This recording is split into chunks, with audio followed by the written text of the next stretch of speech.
Welcome everyone, and thank you for joining us today for our first webinar in EnSafe's Client Education Series. My name is Rich Heinzenberger. I'm a project manager here at EnSafe, and today's topic is titled From Commodity Product to Proactive Risk Management, Exploring the Continuum of Environmental Assessment Issues. And it's being presented by Ric Federico. Ric is a professional geologist and a certified hazardous materials manager, and also serves as the business lead in EnSafe's Bowling Green, Kentucky office. I will remind all attendees that if you do have any questions today during our presentation, to submit those via the Q&A function in your toolbar, and we'll try to get to as many of those as possible toward the end of our presentation. With that, welcome again, and I will turn it over to Ric. Thank you, Rich. Can you hear me okay? I can hear you loud and clear. Excellent. Well, thank you everybody for being here today. I apologize to Rich for the long title on that presentation, but I think as we get into it, you'll see where I was coming from with that. So again, we welcome you to this client education series. We certainly hope that you enjoy it and get some value out of it. I was going to start out by introducing myself a little bit more. I'm in our Bowling Green, Kentucky office. I've been with EnSafe for 20 years. I've been consulting 27. And I'm also a lead in our environmental due diligence practice group. So hopefully we'll have some good information, some good experience to share with you here today. As far as the title goes, and let me go ahead and share my screen and make sure everybody can see that. Kind of what you see on your screen there, the title block, From Commodity Product to Proactive Risk Management. I'm very purposeful about that title, because if most people say environmental assessment, if they hear that phrase, they're going to automatically think of a phase 1 environmental site assessment or an ESA, particularly if you've been involved in any type of property acquisition or anything like that regarding commercial real estate. And that's certainly true, and that may be the case, most of the time. But what we want to shed some light on in this particular session is the continuum, the various components of environmental assessment, the tools that we have at our disposal, the perspectives that we should bring to bear, and also just kind of expand our vocabulary a little bit. Well, this slide is just an overview of what we're going to go through today, kind of the various sections. We're going to start out just a little bit talking about the various environmental regulatory programs, and the evolution of environmental due diligence, some common environmental impacts, and you're going to see that we're going to play a little bit with the phraseology, if you will, of releases and impacts. And then what this session is really designed to instill in folks, is, in as much as we can within the course of an hour, is looking at risk management. And that essentially underscores anything that we're doing when we're talking about environmental assessment. We're effectively trying to evaluate and manage risk. And then, of course, that in that light, we close on the decision-making framework for that. And this slide just kind of represents the universe of what some of the terminology we're going to work in. If you start up there in the top corner, some of these regulatory programs, I apologize if you're very familiar with these, but it's good context for us, right? So we've got RCRA, the Resource Conservation and Recovery Act, and that was in '76. CERCLA, the what's more commonly known as the Superfund Act, came along in 1980. The acronym, and part of this is addressing our acronyms that we love so much, right? Our alphabet soup. So as I throw these things out through the rest of the presentation, we've at least set this landscape, right? So environmental site assessment we'll talk about, which encompasses both phase 1 and phase 2. And then, of course, we couldn't have a discussion about that without bringing in ASTM. Now it's ASTM International.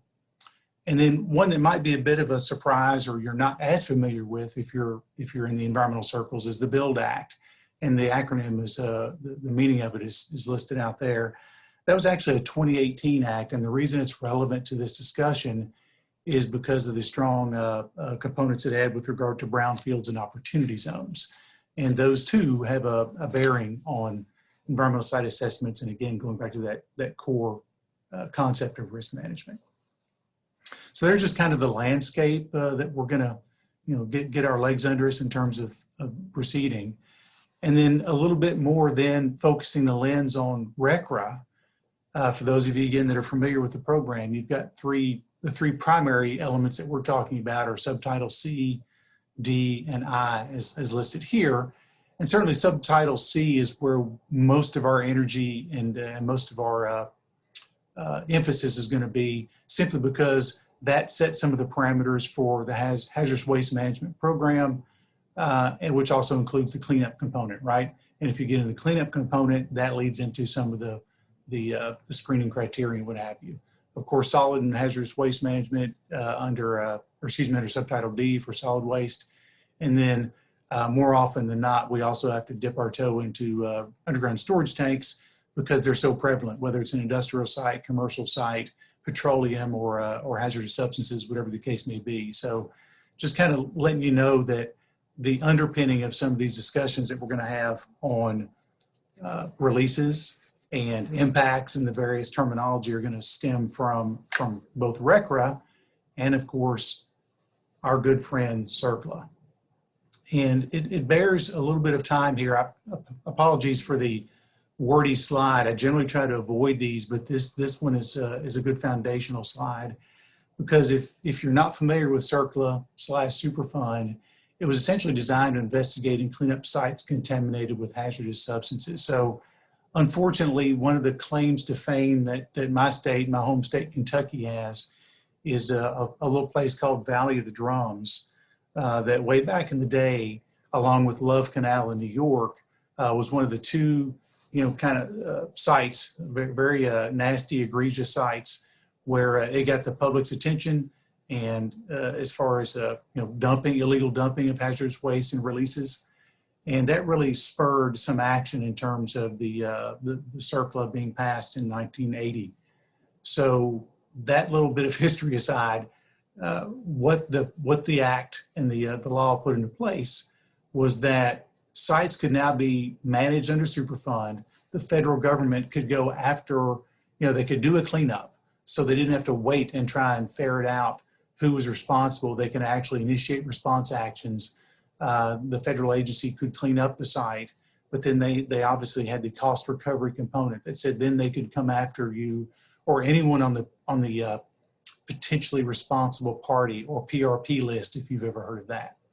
So this is really the starting point of all the environmental due diligence issues, because it puts some teeth under the government's ability to clean up and come after people and do cost recoveries and then do title searches and find people that were involved somewhere along the line with contributing waste to a site.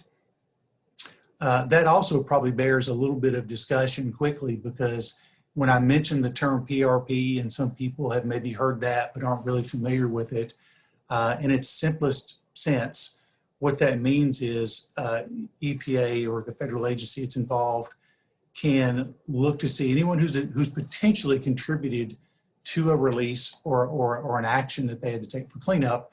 And one of the best examples we can give to that is a hazardous waste site. It was a licensed, appropriately managed site, at least initially, and they would receive people's hazardous waste drums, tanks, totes, what have you. But at some point they became no longer financially viable, and they go out of business, they go bankrupt, right? So every entity that ever sent waste to that facility got a letter from EPA when EPA moved in to execute an investigation and cleanup action, and notifying them that they were a potentially responsible party, a PRP, and that they may have some financial stake in the cleanup. And then, of course, that spins out into groups trying to make sure that they contribute to that to the degree they've contributed something. One would think that a person or an entity that contributed 2 drums would be much less on the hook than someone that contributed 1,000 drums a year for over the course of 10 years. But those are the types of nuances we get into under Superfund that really, as you can imagine, get the attention of folks who are investing money and buying properties and wanting to make sure they understand what the risk is. And again, you're going to hear me say that word over and over throughout this presentation. So because of that threat of cost recovery under Superfund, the amendments and the subsequent interpretations that came out of CERCLA allowed for what they call landowner liability protections. And this is really key and it's key to the phase 1 environmental site assessment process. And we'll talk more about this later, but there are 3 components of those landowner liability protections, and they are the innocent landowner, the prospective purchaser, and the contiguous property owner. Okay, so those are the 3 kind of subcomponents, one of which we are trying to fit into or help our clients fit into before they buy a property that may have been impacted by any type of hazardous substances. And I say that because if you're familiar with phase 1s, you'll know that we're challenged with finding issues related to potential releases of either petroleum products or hazardous substances. And that's because of the different regulatory programs we mentioned earlier and how they're covered. So let's move on from this one. And this is a bit of a generic slide, or actually it's specific and intended to be generic. What I've listed here is some elements, and you see the symbol in the bottom right corner. This is the Kentucky Department for Environmental Protection logo. And these things you see listed on this page actually list the Kentucky program elements, mostly because this is where I practice more often than not. Also because some of these things are very consistent across state programs, but they do vary. And Kentucky's is a very robust program. You can see that they offer assessments, and this is the state agency will actually provide environmental assessments for properties. There are some caveats there in terms of who qualifies, of course. Liability management is another component of the program that we're going to spend a fair amount of time discussing. And that whole thing about providing liability protection to property owners is critical. And then some of the other things in the items 3, 4, and 5, also with grant writing. The takeaway I would have you have for this for brownfields is this: there are essentially 2 umbrellas when you start talking about brownfields, and the very general ones are 1, grants, assessment and cleanup grants. And when you start talking about those, you're typically talking about the federal EPA grant cycle, which runs continuously and is weighted, of course, towards municipalities, governmental entities, tribes, things of that nature. And it's intended to provide that seed money, that stimulus money for folks to be able to do assessments and cleanups in areas that warrant redevelopment. The other part, the non-grant part, if you will, the liability relief umbrella, is the one that perhaps has the most application for a commercial or industrial entity who is looking at acquiring a piece of real estate. And that is where these various state programs, the Kentucky one referenced specifically here, can allow an entity to acquire a property with known contamination, but have the assurance of the state environmental program that they will not come after them for future characterization of those impacts or cleanup. And I will tout Kentucky simply because it's very robust in that you can actually do a notice of concurrence ahead of time. So that's usually a big deal for financial institutions who are lending, where they say, okay, show me a potential borrower that the state agrees with your plan to develop this property and that we've adequately addressed it. And then once you actually do get title to the property, they turn that notice of concurrence into a notice of eligibility into a notice of concurrence. They're very quick. They wrote into the regulation. They have 30 days to review the applications because real estate transactions move quickly. And they've been very fortunate or very successful so far. I think since 2014, they've put upwards of 300 properties through this program, which is pretty good. And it's something I encourage people to look at, whatever state you're in. And there's, as you can imagine, or you may be familiar, there are iterations of this throughout the states in terms of voluntary cleanup programs. Some states you can get covenants not to sue.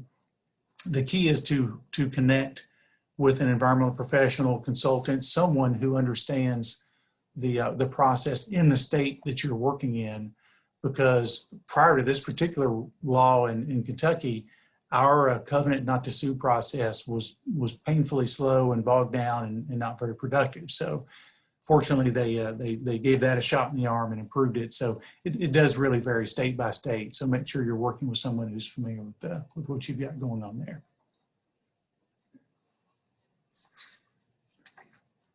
So we're kind of continuing to focus the lens here, and now we're talking a little bit about environmental due diligence. And that really comes under the auspices of two programs. We mentioned ASTM. Now, ASTM is a private organization. They essentially make their money by preparing and selling standards, but they are robust in that they field committees of professionals to help frame up these standards. And then, so perhaps I think the first ASTM standard on how to conduct a phase one came out in 1993, if I recall correctly. Start keeping some of those date ranges in mind because they'll come up later. If we had CERCLA come out in 1980, and the SARA, the Superfund amendments, come out in 86, there was a span at which it was really just industry practice of what a phase one might or might not look like, or what environmental due diligence looked like. And then in the early 90s, ASTM finally kind of coalesced this into the first industry accepted standard.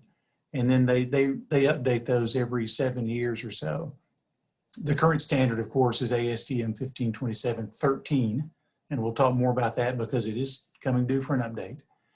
But in 2005, the EPA also recognized, as part of the Brownfield's Redevelopment Act, that they needed to have a consistent standard in how environmental due diligence was conducted to qualify for those Brownfield grants that we were discussing, right?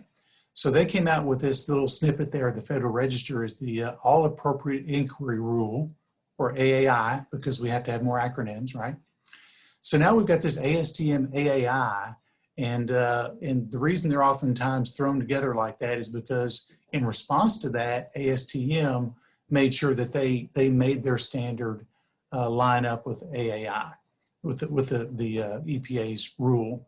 And that clarified a lot of things, like who could conduct these assessments. They had to be an environmental professional, and for the first time we got some actual criteria on who can practice them, who qualifies as an environmental professional or an EP. And that it really helped clarify and standardize the process, or that was the intent. The word of caution I'm compelled to throw out is people can obviously say that they're doing a phase one in accordance with ASTM or AAI, but unless you take a hard look at it or have someone look at it that knows, you're kind of taking that on faith, okay? So I mentioned the ASTM 1527, the current standard is dated 2013. The newest edition is actually in the ballot phase and slated for release this year. So that's something to be looking for in terms of the E1527-21 standard. And some of the things that the big things we're looking at here, I mentioned the CERCLA liability protections. That's key. We want to make sure that if we're taking the time to do these phase ones, that they serve their purpose, their intended purpose, and afford the user, the person who is using the report, these liability protections.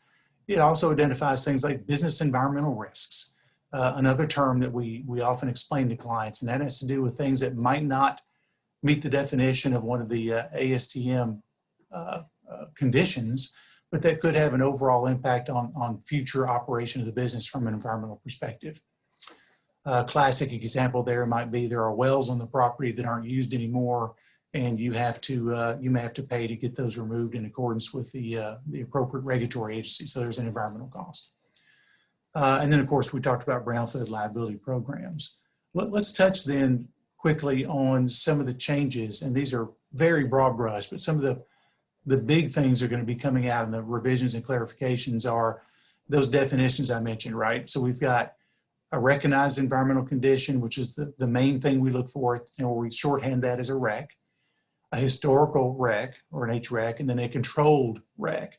Those are the big three that you get our reports and you're trying to interpret what we're saying. We certainly help people kind of spin back into this terminology and understand what all this means and what it's telling them. The forthcoming revisions are also going to beef up the records reviews and the understanding of what that should entail. Because again, you can only prescribe so much in a standard, and then you're kind of left with filling the spirit of the standard. And over the years, as we vet these things, we try to really pay attention to what needs to be revamped, what needs to be clarified for everyone involved.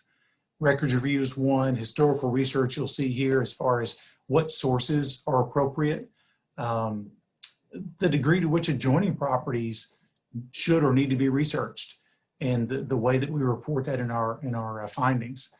And then overall strengthening of the deliverable was certainly one of the targets of the ASTM E50 subcommittee that has been vetting these changes. And that is in terms of mostly keeping the environmental professionals' feet to the fire, if you will, because if EnSafe or Ric as an environmental professional provides a report that has an opinion, and it has to include, by definition, an environmental professional opinion, but also has to back that up. It has to be retraceable, if you will, so that another environmental professional should be able to pick that up, follow the breadcrumb trail, if you will, of all the research that we've done, and hopefully arrive at the same or very near conclusions. So that's another goal of the new standard, is to really strengthen that deliverable for all the parties. And then this slide is simply one. This is almost like the humor Ric slide, because over 20 some odd years of doing this, these are really the recurring themes that we've distilled out of phase one environmental assessments. And I kind of organized them into these columns, and we'll run through them real quickly. So what a phase one ESA is: it's non-intrusive. So in a phase one, we're not doing drilling or collecting samples usually. There may be an exception in terms of if a client says, well, we want you to collect some bulk samples of building material to analyze for asbestos, for example. But usually there's no environmental media, soil, groundwater, things like that in a phase one. It is intended to determine current and past property use. So I heard someone refer to it once as an environmental book report, which I thought was a pretty reasonable summary. And sometimes people don't realize the history that we're retracing, we're rebuilding, because we literally have to, under the standard, describe the property use back to the first developed use. So whenever it was first used for even agriculture or residential, whatever the case may be. We mentioned the environmental professional part, which now is defined at 40 CFR 312, has to be conducted by one of those. And it is intended to identify the presence or likely presence of contamination. So that's really the 30,000 foot view of what a phase one is. And I had to add what a phase one ESA is not, because this comes up, right? And many times over my career, someone's called me and said, hey, I've found this service, I've run an environmental database report. The property I'm looking at didn't show up in it, so I'm good, right? I'm done. And that's very valuable information. It certainly tells you something, but that does not constitute a phase one, which means that does not meet the definition of all appropriate inquiries. So I'm not meeting those environmental due diligence requirements there. It's not a checklist, although a checklist can be useful. In a lot of places, lending institutions at least used to be very big on distributing checklists to their lenders or their lending officers and have them go over checklist. Again, very useful information, but not constituting a phase one. And this last one I feel compelled to put in there because very often this is still a lingering perception, right? That a phase one is really just a loss leader or a way for consultants to generate phase two business. At least for our part and most any reputable firm, this is not going to be the case because, in fact, it was interesting to me. I got challenged on this once, and I was doing a grant for a large municipality, and we actually went over our historical phase ones because I wanted to answer the question: how many of our phase ones went to phase two? And in our 7 or 8 county area around where we are, about 15% of our phase ones had actually developed into phase twos. And whether or not that should be a point of pride, I'm not sure. But the key is the phase one should be done for its own purposes, which is to achieve the point of securing those landowner liability protections that we talked about and that we'll touch on again. But if more information is needed, and we're going to talk more about risk tolerance and managing risk as we go on, if the owner or the user needs that, then we're certainly going to help you design and implement an appropriate phase two for what you need to find out. So kind of moving across that slide then, what a phase one ESA does, the reason I've bolded it opens the door to landowner liability protections. this is really key. And I think we as an industry don't do a very good job, and I'm trying to do my part to remedy it, in helping people understand. It's like, so I've done a phase one. My consultant's telling me it's done to the ASTM standard. So what next? I'm done, right? Well, yes and no. You're done because that is your due diligence, and it's not intended to be something that is submitted to EPA or any regulatory agency for review. It simply goes in your project files. And it is one of those kind of self-certifying documents that says, okay, we've done our due diligence, we're ready to move on. And someone asked once in a presentation, a panel that I was participating in, they raised their hand at the end of it and said, how do I know when my phase one was appropriate or done correctly? And one of the environmental attorneys there answered that question, and his answer stuck with me, and I always share it. He kind of leaned into the mic and he said, when the gavel falls. And the point there being, you won't know if your phase one ESA has succeeded in protecting you or providing those liability protections unless or until it's called into question under some type of action, some type of legal action where someone challenges that you may have contributed to something or didn't know that something existed or didn't conduct your appropriate inquiry. And that's something that I think a lot of people should know. So again, keep that in mind as you move forward. Your phase one ESA is something that we hold on to for future reference. And then of course it does identify the presence or potential presence of contamination. And as I mentioned a minute ago, it must contain environmental professional opinion. And then thanks for bearing with me, but the last column there is what a phase one ESA does not do. And again, born from experience, it does not represent ironclad defense against all liability. And the example I give here is someone asked me one time, it was an excellent question. We've done the phase one to get those liability protections, the landowner liability protections under CERCLA, which based on our discussion so far, everyone now understands protects you against governmental action, cost recovery, things of those nature. They said, would this protect us against an adjoining property owner, suing us for contamination that maybe impacted their site? Well, the answer is absolutely not. It would simply demonstrate that you had conducted your due diligence, but it's not going to represent an ironclad defense against any potential suit that could be brought against you, right? Phase one ESA does not remain valid forever. I wish that we still didn't have to answer this question, but if you're familiar with them, they have essentially a 180-day shelf life as issued. Beyond that 180 days, there are several elements that must be updated if someone wants to rely on that document. And I say that in terms of having legal reliance on the document, which we'll get into in the next point.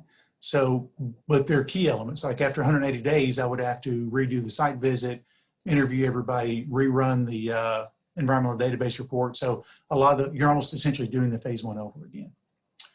And lastly, there are affording protections to anyone who has a copy of the report. This is the classic, I can't tell you how many times a realtor has called me and said, hey, Rick, I've got a copy of a report that looks like you did in 2007.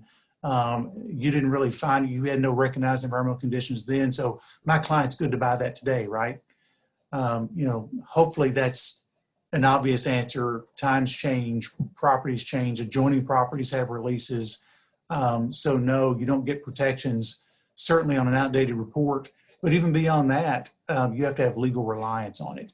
And that's something we can certainly orchestrate with you if all parties are amenable, but the only party that has reliance on it initially is the party to whom we issued the report. So a little tutorial there, and I think that actually would take us off of, the phase one ESA component. Right into our, but wait, there's more slide, right? So we've been talking to this point, we kind of had to get our legs under us in terms of a phase one ESA. And this slide is really just intended to kind of depict that there are other ways, other tools we have in the toolbox to achieve environmental due diligence, right? And so if you're buying a property, a commercial property, industrial property, or a whole portfolio, there are a range of things and ways that you might want to look at that to decide what environmental risk there is. And a few of them are just listed here. You could do a compliance audit to see if their programs are robust, and that's going to help you understand if they would be more or less likely to have or have had releases in the past. You can do a programmatic assessment on the different, I mentioned this in terms of like an EMS or a safety management system. to see if they really follow their own internal commitments, or a desktop review. Sometimes someone says, hey, let's take the quickest and most economical look at something to see if anything jumps out to us. And we certainly can scale back and just do a desktop review of environmental records and things of that nature to see what's available to us. The caution there, I've already kind of beat the drum on, is a desktop review or any of these things would yield useful information, but none of them would be a phase 1 ESA that afforded the all appropriate inquiry and liability protections we've discussed. Now let's touch briefly on another, intertwined component of all this, which is brownfield liability relief. Recall back to the beginning when I mentioned the 2 brownfield umbrellas.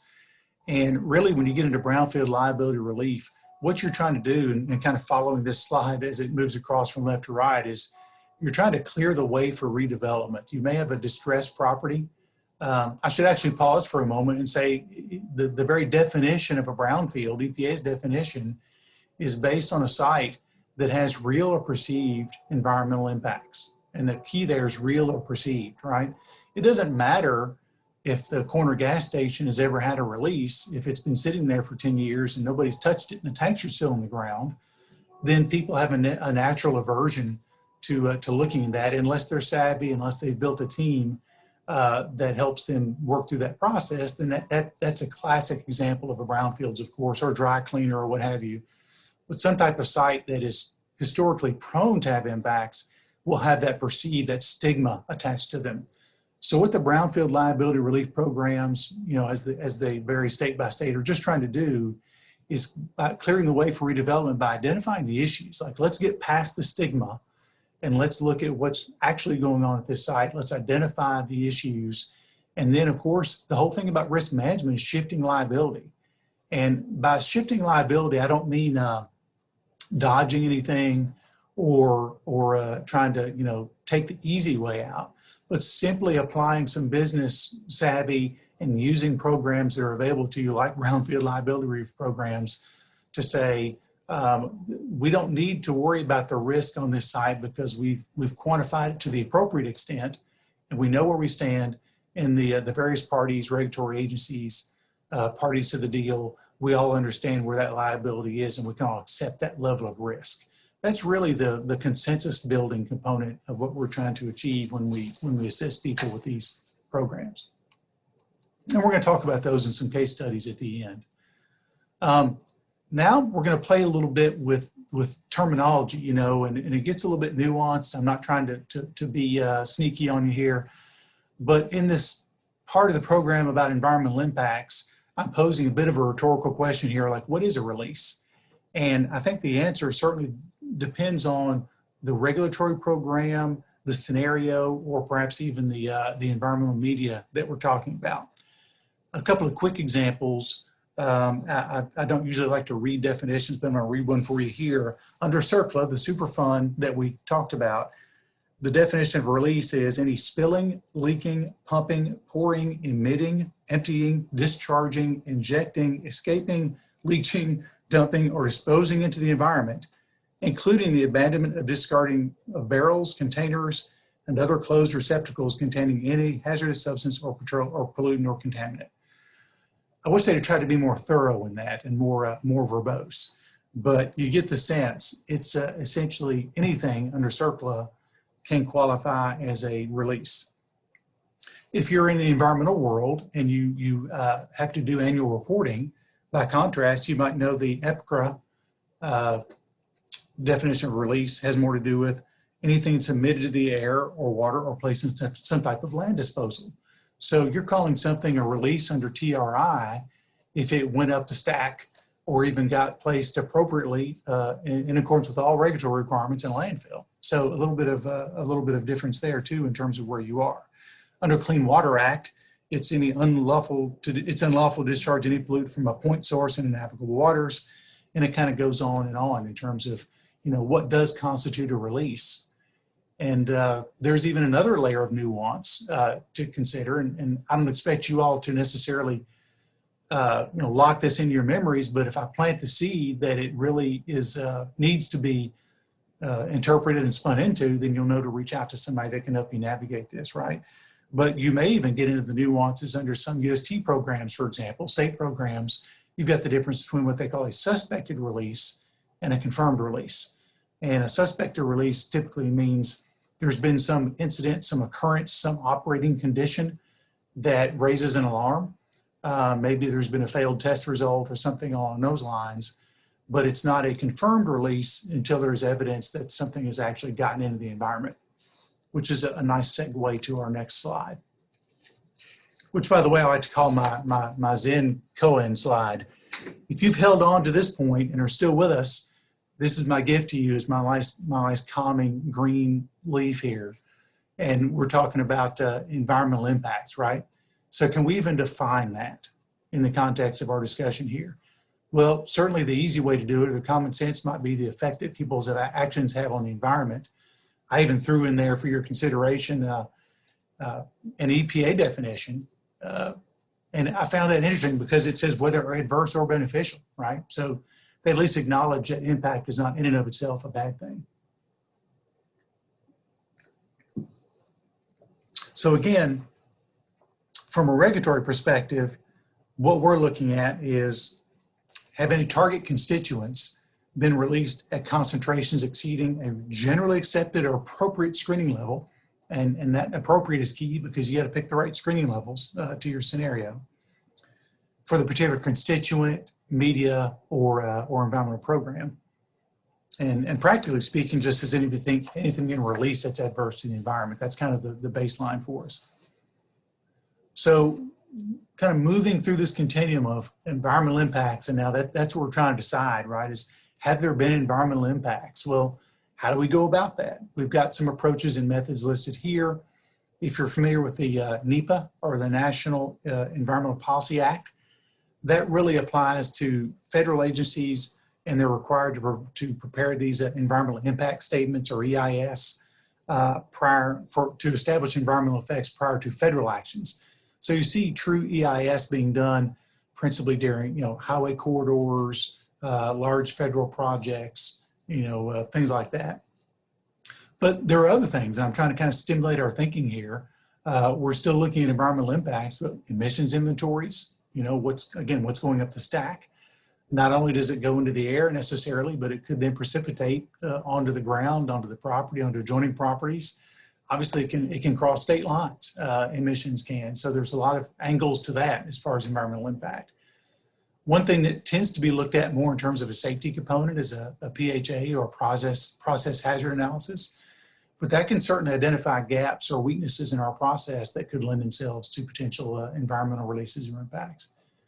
And then lastly, and where we'll spend most of our energy in this discussion anyway, is in that last bullet, where we get into site assessments and investigations. Now here, we're going to be talking more about the phase 2 site assessment and actually looking at contaminants in environmental media.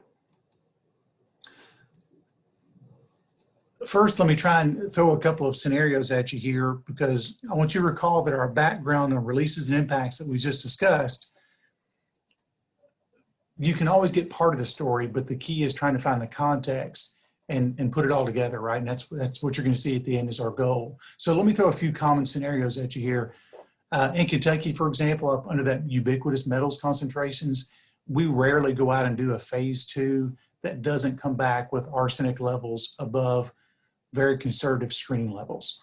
And that's because those levels are conservative on purpose, right? We tend to first cut, compare things to the EPA RSLs, the risk screening levels, which are typically factored on a cancer risk of 1 in a million, or 10 to the minus sixth. And the purpose being, if you pass those criteria, then you should have nothing to worry about, and no regulatory agency, federal or state, should really be of concern. So that's usually our first cut. Well, we're going to run into arsenic pretty consistently in Kentucky. So, and we know the range because Kentucky has an established range of arsenic of like 0.059 to 55.5 with a mean value of 8.9. So when we're looking at arsenic numbers and they're in that range, we're not too concerned in Kentucky. But if you pick that same scenario up, or you're doing a phase 2 in California or Florida or somewhere, and you've done a phase 1, and your consultant identified potential or past existence of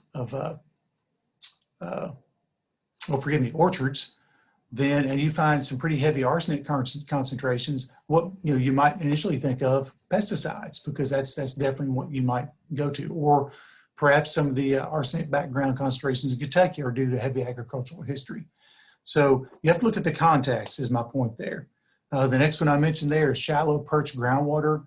VOCs is volatile organic compounds above conservative human health-based screen levels. Again, you're likely to encounter that when you do a phase 2. You're likely to find those in these perch groundwater scenarios. That doesn't end the dialogue. It usually just starts the dialogue and the consideration of what is this telling us, what if anything should be done about it, and how does it affect our risk tolerance and our management of risk moving forward. And then lastly, just as another example, kind of running the range of a soil to groundwater to vapor. In the last 10 years or so, vapor intrusion and vapor screening has gotten a lot of headway. That's one area that I also practice in quite heavily. And here we're starting to see that we can do sub-slab, indoor air, near slab, vapor monitoring to help factor into a multi-lines of evidence approach and make some help factor into that risk discussion, right? So, but again, these all tell part of the story, these data sets. What we want to get to is the context and help put the big picture together for you. So looking at this, the environmental evaluating impacts and managing risk, as you kind of move along this sequence, we're assuming that a non-intrusive phase 1 ESA had been done. Whether or not it has is immaterial, but here we're moving into the site assessment with a site check. Like doing a phase 2 or something like that. The acronym CSM is conceptual site model. However sparse or robust that is, we typically always have some type of CSM in our minds as environmental professionals as we go to evaluate a site, because we're trying to decide what the pathways are, where the most likely areas of contamination exist, and things of that route that help inform our investigation. That moves into that third block there of, then it's our job to delineate and quantify those impacts. And there's an important distinction between items 3 and 4, and I call this, let's not rush, right? So you see where I've got compared to appropriate screening levels. Early in my career, I was fortunate enough to have a supervisor that kept stressing to us, before you gather data, know what you're going to do with it. In other words, what you'll compare it to, but beyond that, what it's likely to tell you. So before I advise a client on collecting data and just running out and collecting samples, I want to make sure it's like we're going to compare to these criteria as a screening level. If it is above that, it's going to tell us, one of these things most likely, and then your next route is to go here. If you think those things through on the front end, you're much better positioned and you throw your client far fewer surprises in terms of when that report comes in. So communication as always is key. And then that fifth step there, it's something I've picked up along the way. I liken it to an exit ramp. Like once you get data and those data are compared to a screening level, I kind of consider it that you've taken the on-ramp to the interstate, to the environmental site investigation interstate. And what you're looking is for the appropriate exit ramp. When can I screen out or take this project off the interstate and get the client in a position where all the parties are ready to move forward. So that's where we're looking for kind of those options and what the best way to approach that is. So kind of moving into that, kind of putting it all together. To do all this in this context that I've kind of touched on throughout the presentation, these things rarely happen in a vacuum. Sure, there are circumstances where we have a client who's buying a property that engages us and the dialogue is strictly between the client or the user and the consultant. But the larger team that I've got depicted in this graphic should be more common, I would promote. And doing so helps that communication move faster, helps deals progress more quickly. And you'll just see some of the examples. It's key for all the parties, especially the consultant, to have a strong relationship with regulatory agency personnel, because that will facilitate the reviews. It will make sure that the regulatory personnel will have a higher level of confidence that the project's getting done in accordance with their guidance and their expectations. it's very important to bring legal counsel that's experienced in environmental issues in at the appropriate time.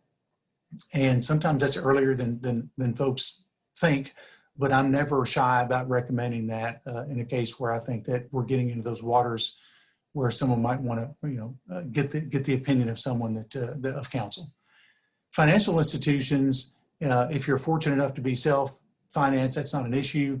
But financial institutions, it's great to have them involved in the communication process because they need to understand what it is we're telling them. And oftentimes the consultant can play a key role in tying together the dialogue between the person that's borrowing the money and the lender. And then you've got those other entities up there. I call the item 5 up there in the corner is all the others, right?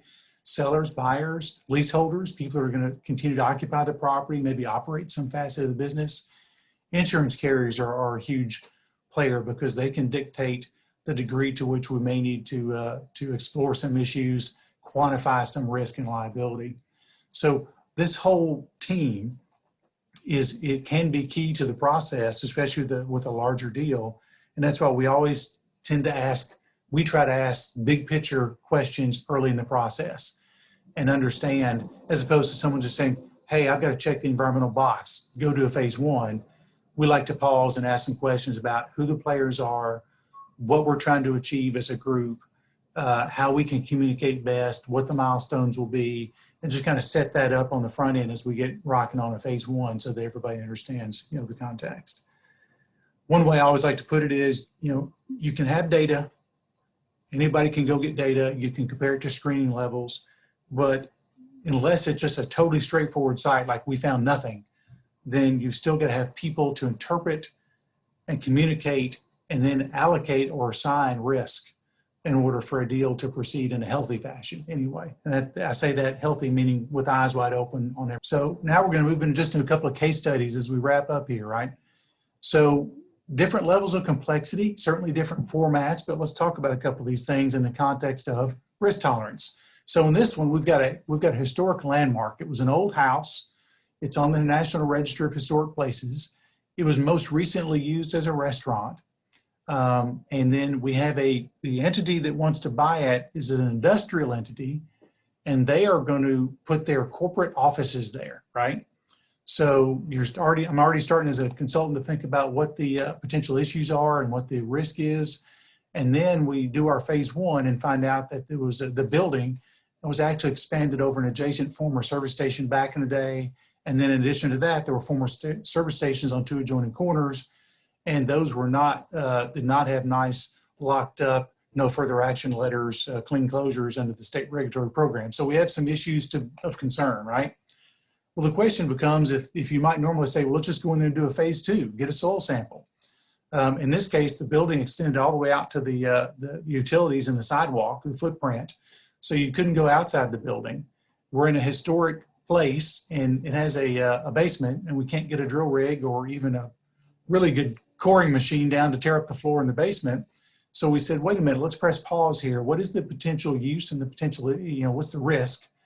And the issue had to do, of course, with likely petroleum contaminants, VOCs related to those former gas stations.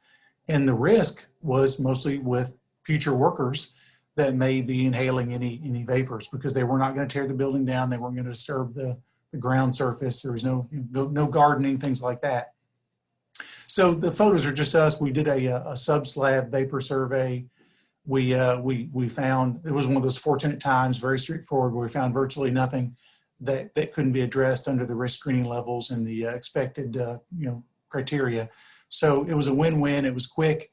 It was efficient. It didn't cost a lot, and it addressed the risk management component, both to the satisfaction of the lenders and the purchaser. So that was a good, straightforward exercise. But then comes your dry cleaner, right? And this is the other test was your formal one. This is your informal one. So property was acquired in 1985, and that's kind of key here because if we were in a room, I'd ask for a show of hands. But if you recall that CERCLA came into play in 1980, which was when the Superfund, cost recovery threat, if you will, first came into play, formalized more in 1986 with SARA. but we didn't have a phase one standard really accepted industry-wide until the early 90s. The question that I would ask when I look at this as a consultant is, what was the all appropriate inquiry at the time when it was purchased, right? So put that on hold for a second, put a pin in that, and then come fast forward to 2011 when the property owner who'd bought this strip mall as a investment property, when he bought it in 1985 and he went and looked at it, and the picture on the slide may be misleading because that wasn't the property, but it was a coin-operated laundromat. That's it. It wasn't a dry cleaner. It didn't say dry cleaner. It had no dry cleaner signs, no machines. It was just a room filled with washers and dryers, wet washers and dryers. So he bought what he thought was a laundromat in 1985. Fast forward to 2011, and he's ready to liquidate that asset. He's retiring, and this is going to be part of his retirement fund. And then an entity, a large commercial entity, goes to buy it, hires us to do a phase one, and lo and behold, we identified that there was that back on a historical Sanborn map in the 60s, that building actually had a dry cleaner in it. Fast forward down the bullet list there, phase two, we identified, PERC in shallow groundwater in 2012. We then progressed to a vapor intrusion. The deal still did, still had some wind in it. No pun intended. We found out there was vapor intrusion into the building, and then the deal collapsed because it began to be more expansive impacts than the parties were comfortable with. So now the individual was kind of stuck with this facility that he didn't know had an issue. Entered the Kentucky Brownfield Liability Relief Program I mentioned that came into play in 2014 or began formalized. In essence, the short version is this owner qualified for that Brownfield Liability Relief Program because it was dubbed by the state agency that he had performed all appropriate inquiry, or adequate all appropriate inquiry, in 1985, because he went and inspected the site. He found nothing in terms of release. There were no, liens or things like that on the property. So he did his due diligence as it was expected then, but he was fortunate enough that this new robust program was on the horizon, and we actually got him into that. That became a state lead site. He got his Brownfield's liability relief, and now it's being driven by the Kentucky Department for Environmental Protection as far as additional cleanup or investigation and cleanup. Lastly, a defunct light manufacturing facility. This one seems pretty innocent, but it's got a good lesson. So again, this is not a picture of that site. This is just drums in general. But so I'm at my desk one day, and a bank that we work with fairly regularly calls me and says, "Hey, we had to foreclose on this small light manufacturing facility. They left a lot of stuff behind when they went bankrupt, and there's a few drums there. And you've worked with us for years, Rick. Where could we go to get those disposed? We want to get rid of those drums. What's a reputable company? We want to do this right, but we need to get rid of them so we can get this place ready for resale, so people will look at it, right?" And this is where I immediately raised my hand and said, whatever you do not move those drums, because under some of those CERCLA requirements, including some protections that are afforded to lending institutions that protect them from risk when they've just loaned on properties with impacts, there are some continuing obligations and some obligations that say the bank can lose those protections if they actively participate in the management of waste. So I said, the last thing you want to do is put the bank's name on a waste manifest and ship this off, even though you're trying to do the right thing. Let's take another route. So that one was kind of cut and dried and solved with a phone call, but it could have potentially been ugly for them had they proceeded. So it's again, the example I give, and Rich will appreciate this, very applicable.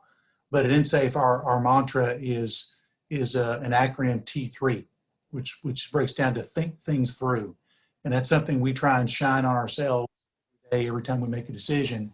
But we also try and apply it on behalf of our clients. And this is a case where we try to T3 this for our clients and try and save them some anxiety. This particular slide means you've survived. So congratulations, you made it through the environmental assessment program. I'm certainly, I'm going to stop sharing so that I can see the chat or the questions and answers, and Rich chime in if we've got any. Looks like we've got a few here. Let me see. I'm showing a few questions. So yeah, somebody's asked about the function of KDEP in Illinois. I would have to look that up to see whether it goes by an EPA, like in Ohio, it's the Ohio EPA. I would have to check the acronym or see what that agency is, but that's a pretty easy one. I don't have that one at hand. What's our next one here? Looks like dry cleaner cleanups are done under the Brownfields program in Tennessee. So I'm going to say they have separate dry cleaner programs for cleanups. Does every state in the U.S. have either a Brownfields and or dry cleaner program? No, the last part of your question there is right. Not all states have a program, and it is a bit of a hodgepodge. You're right. Kentucky does not have a formal brownfield, or excuse me, dry cleaner program. Tennessee does, like South Carolina does. Likewise, though, Kentucky's brownfield redevelopment program, the liability relief program, is actually more robust at this stage than Tennessee's, although it lives under a different umbrella in Tennessee. So it can get somewhat convoluted. And that's why we always say connect with someone in that state to be able to answer those questions about what the correct regulatory program you should be looking at. And also they'll have those relationships with the regulatory folks themselves. And I just did that verbally. I didn't type those out, Rich. I trust that's going to be appropriate. And of course, if you didn't catch my email address, it's R Federico. That's my last name, Federico. It's on the invitation at ensafe.com. Please feel free, if you have an afterthought and want to send me any questions, you can email those to me and I'd be glad to follow up. I promise not to barrage you with literature about EnSafe. We'll just try to get your questions answered. All right. Well, thank you very much, Rick. Great job. And just a reminder to all of our attendees today that this and all of our EnSafe's Client Education Series webinars are being recorded and will be viewable on EnSafe's website. We will email certificates of attendance to those who've registered. And we'll also be sending out an email with a link to a very brief 4 or 5 question survey for you to be able to provide us some feedback. Of course, any feedback is greatly appreciated. This is the first in our webinar series. We've got 6 more. They'll be occurring every Wednesday for the next 6 weeks. Next week's topic is it's titled Occupational Noise Assessment and Data Interpretation. So I hope you can join us for that. And thank you again for joining us today. Have a great rest of the week. And this concludes our presentation. Thank you, everybody. Thanks for participating. Thanks, Rich. Thank you.